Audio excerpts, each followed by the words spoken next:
Hi, hello, నమస్తే. ఓ చిన్న cinema టీజర్ని మీకు పరిచయం చేద్దామని మీ ముందుకు వచ్చాను. ఈ టీజర్ వచ్చి 2 రోజులు అయిపోయింది ఆల్రెడీ. భగవంతుడు అనే చిన్న సినిమా. కోవిడ్ తర్వాత వచ్చిన మంచి పరిణామాల్లో ఒకటి ఏంటంటే ఓటీటీ పుణ్యమైన కావచ్చు, లేదంటే మారుతున్న జనాల దృక్కోణం కావచ్చు, మంచి కథల్ని సినిమా మీకు మళ్ళీ తీసుకొస్తున్నారు. ఒకప్పుడు ఉండేవి. ఒకప్పుడు వేజల్ సత్యనారాయణ మరో మలుపు, యువతరం కదిలింది, ఎర్రమల్లెలు, ఇలాంటివి కొద్దిగా వామపక్ష దృక్పథంతో అప్పట్లో వచ్చేవి. సో ఈ వామపక్ష దృక్పథం ఉందా లేదా పక్కన పడేస్తే, ముందు బేసిక్గా రూటెడ్ స్టోరీస్, మంచి కథలు. అవి చిన్న లేలో చెప్తున్నారా, పెద్ద శైలిలో చెప్తున్నారా? కాంతారా అనేది ముందు చిన్న శైలిలో చెప్పారు, తర్వాత పార్ట్ 2 చిన్న చేశారు.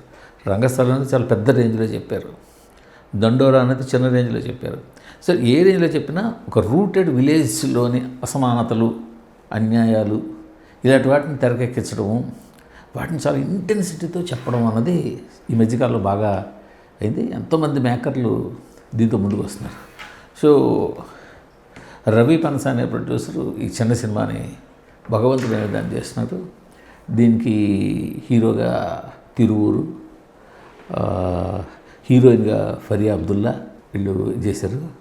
దీనికి విహారీ అనే ఆయన రచన దర్శకత్వం. ఎందుకంటే ఆ పేర్లు కూడా అన్నీ కొత్తవి, వీళ్ళంతా కొత్త వాళ్ళు. సో కొత్త వాళ్ళలో ఎంత వర్క్ ఉందో ఇలాంటి టీజర్లు చూసినట్టు మనకు తెలుస్తుంది. సో వీళ్ళు కూడా రేపొద్దున పెద్ద పెద్ద వాళ్ళు అవ్వచ్చు. బేసిక్గా వీళ్ళకి ఇప్పుడు పరిచయం అవ్వడం ద్వారా వీళ్ళ వర్క్ మనకు తెలుస్తుంది.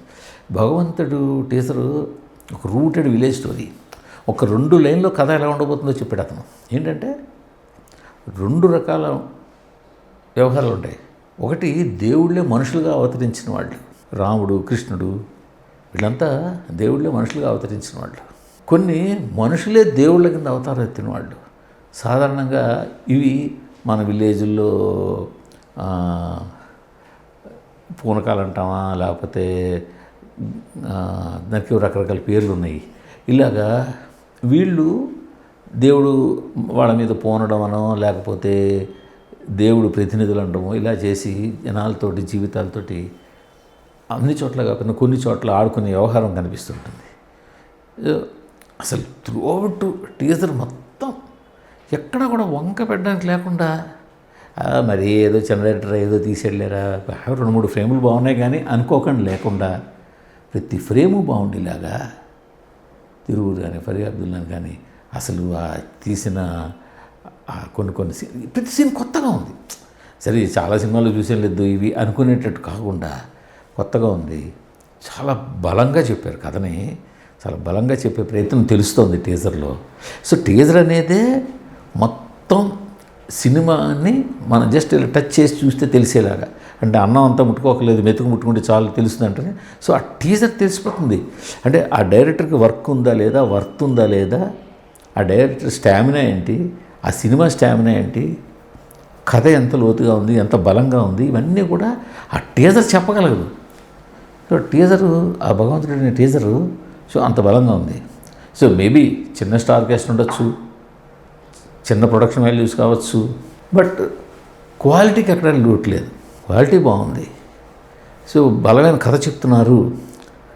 అణగారిన వర్గాలతో, ఒక విలేజ్లో ఉన్న అణగారిన వర్గాలతో దేవుడు ప్రతినిధులు అనే చెప్పుకునే వ్యక్తులు కావచ్చు ఎలాగా ఆడుకున్నారు వాళ్ళతోటి అనేది క్లియర్గా తెలుస్తుంది. ఇదన్నీ కూడా ప్రతి సీన్ ఇంటెన్సివ్గా చెప్తూ, సో దాని మీద ఎలా తిరుగుబాటు జరిగింది, అల్టిమేట్గా క్లైమాక్స్ అదే ఉంటుంది. చాలా బాగుంది. ఒకసారి ఆ టీజర్ చూడండి. సో ఇలా వచ్చే మంచి మంచి టీజర్ని కానీ ట్రైలర్ని కానీ పరిచయం చేయడం కోసం ప్రయత్నం మొదలుపెట్టాను. ఇందాక కపుల్ ఫ్రెండ్లీ చెప్పాను, ఇప్పుడు ఇది చెప్తున్నాం, ఇది గురించి మాట్లాడుకున్నాం. నెక్స్ట్ మళ్ళీ ఖచ్చితంగా మంచి టీజర్ కానీ ట్రైలర్కి వస్తే మన వంతు సపోర్ట్ చేద్దాం. ఎస్పెషల్లీ ఈ జనాల్లోకి ఈ చిన్న టీజర్ని, చిన్న సినిమాల్ని తీసుకెళ్లాల్సిన అవసరం ఉంది, జనాలకి పరిచయం చేయాల్సిన అవసరం ఉంది. బాగుంటే జనాలు నెత్తిన పెట్టేసుకుంటారు. అసలు ఎవరు కూడా చెప్పక్కర్లేదు, ఆటోమేటిక్గా మనిషి నుంచి మనిషికి భగవంతుడు టేజర్ చూసా బాగుందట అనేది ఎలాగ ఉంటుంది. దానికి ఇన్ అడిషన్ టు దట్ మనం కూడా మన వంతు సాయం చేసి చెప్దాం. సార్ టీజర్ బాగుంది. సో ఫస్ట్ టైం ప్రొడ్యూసర్గా రవి పనస ఇలాంటి ప్రయోగం చేయడం సాధారణంగా ఏదో కొంచెం మంచి సినిమా అనుకోకుండా ఇలా చేయడం. తిరువురు కూడా ఇంతవరకు చేసిన ఏదో ఒక సాదాసీదా క్యారెక్టర్ కాకుండా ఇది చాలా బలమైన క్యారెక్టర్ చేస్తున్నాడు తిరువురు కనిపిస్తోంది. సో ఫరియా అబ్దుల్లా, మిగతా ఎవరెవరో ఉన్నారు. సో సినిమా చూస్తుంటే ఆ ఛాయలు అవన్నీ చూస్తుంటే ఆ మధ్యన దండోరకు మంచి పేరు తెచ్చింది. రేపు రాబోతున్న ఎల్లం మీద మంచి అంచనాలు ఉన్నాయి. సో వీటి మధ్యలో ఇది కూడా ఒక మంచి పేరు, ఒక మంచి అంచనా తెచ్చుకునేలాగా ఉంది. బ్యాక్గ్రౌండ్ స్కోర్ మ్యూజిక్ డైరెక్టర్ ఎవరో కొత్త అతను చాలా మంచి బ్యాక్గ్రౌండ్ స్కోర్ ఇచ్చాడు. విజువల్స్ బాగున్నాయి. సో ఈ టీజర్ మీద ఒక లుక్ వేయండి. Thank you. బాయ్.